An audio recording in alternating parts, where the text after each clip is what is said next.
Hello. So today I am talking about something different. I am talking about the inspiration for my debut novel, Girl Most Unlikely, which will be released later in the month. So I first came across actress Nicole Carson.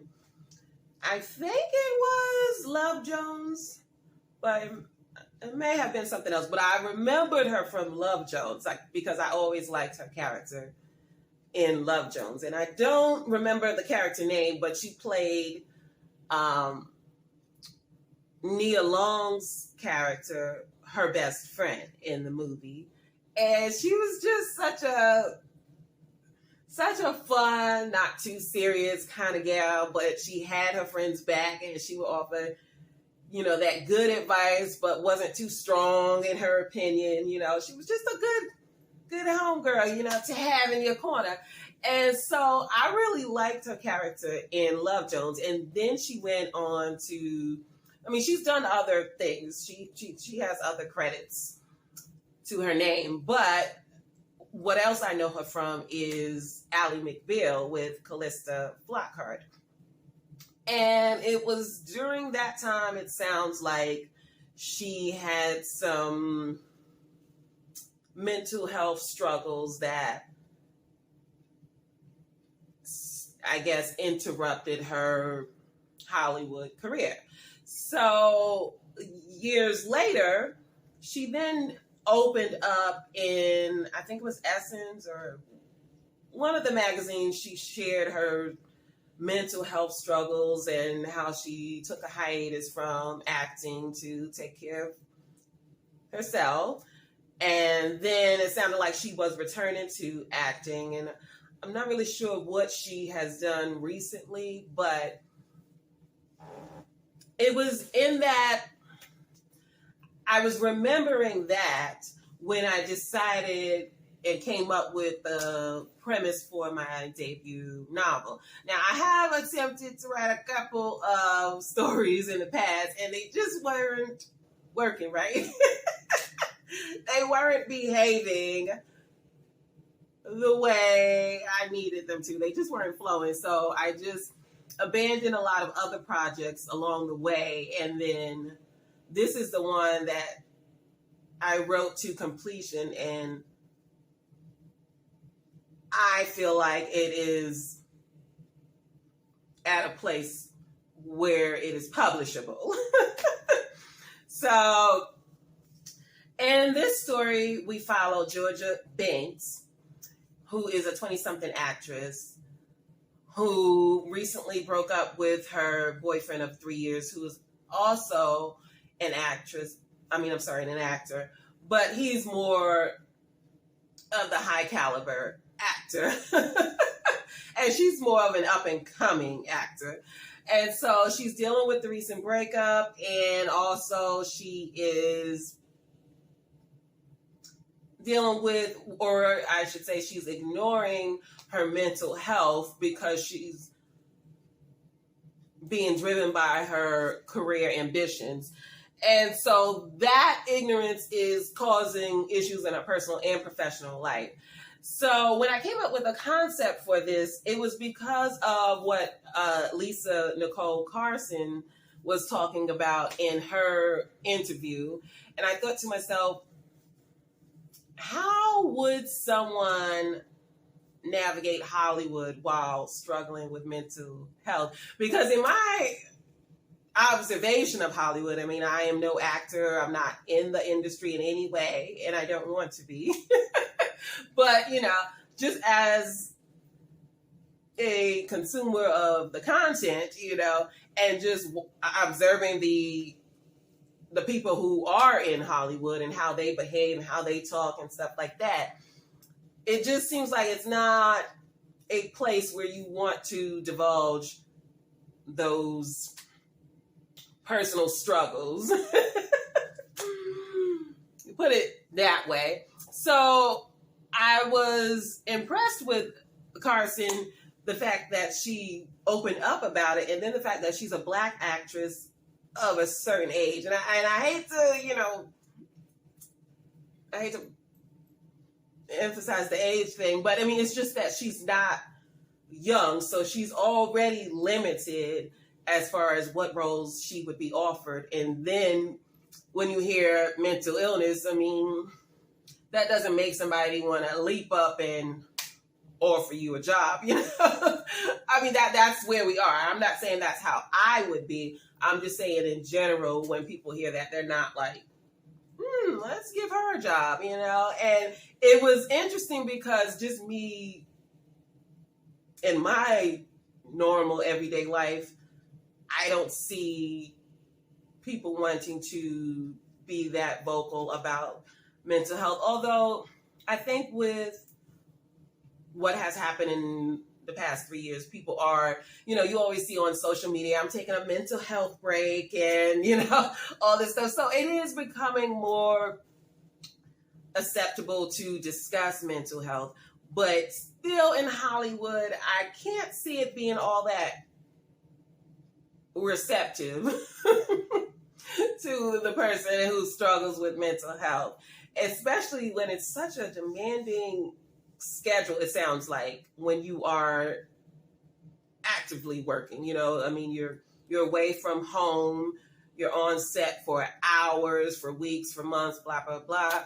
And so someone who struggles with mental health, you might not have that intimate support system that you depend on when you have those struggles if you're like away from home, basically. If you live in one place and then you have to shoot in another place, so now you got to make that adjustment on top of the fact that you struggle with mental health. So, I mean, it was just, my mind went crazy wondering how one navigates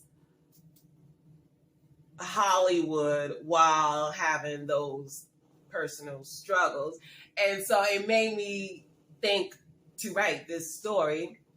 Now, I'm not saying this is a story representative of all mental health issues, okay? So, just, I'm not saying it covered everything or that it's,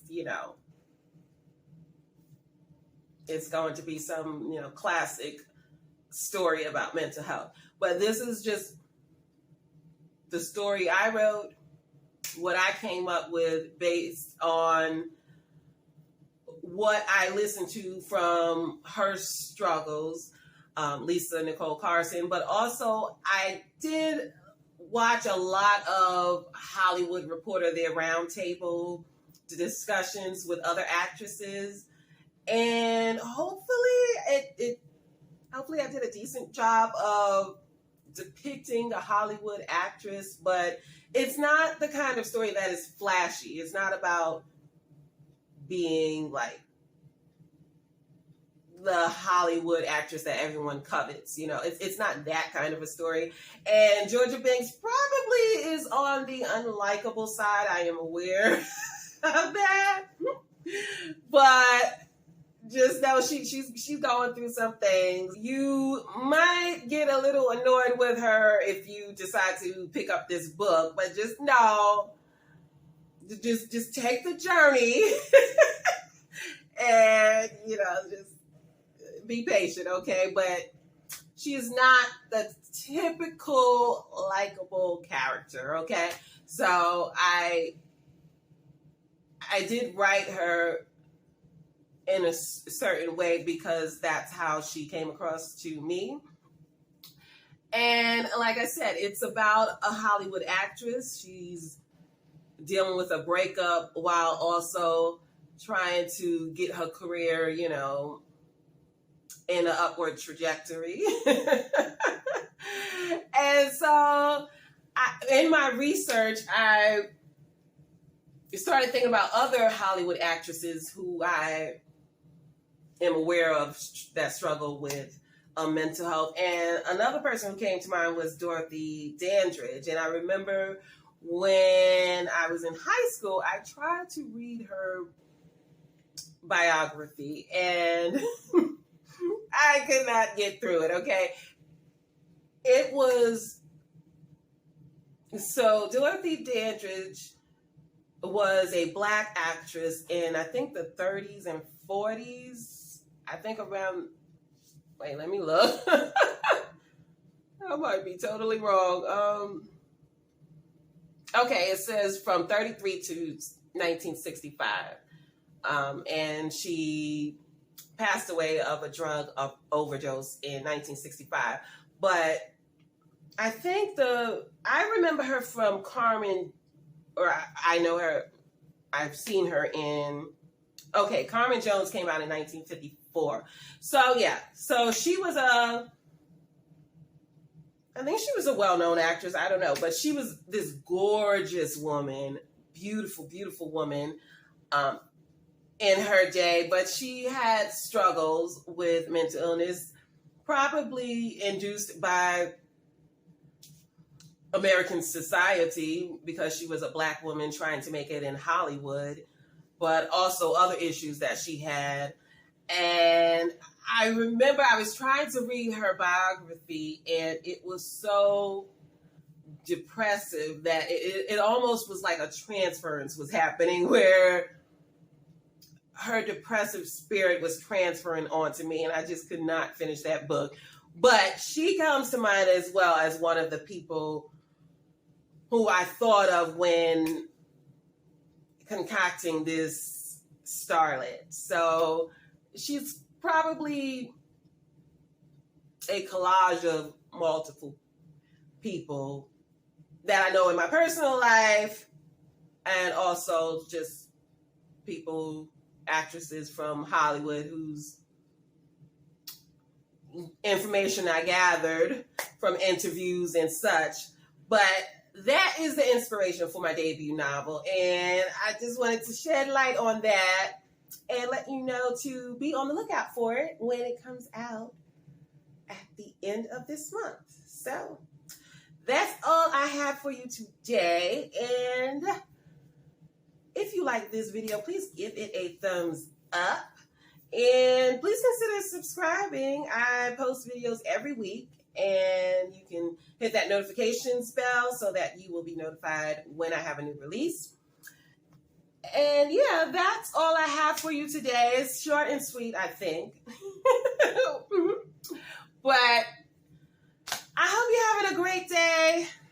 I don't know what's going on with this sun. It's just going in and out. But we're going to wrap this up. I will see you next time. Hope all is well. And enjoy your 4th of July.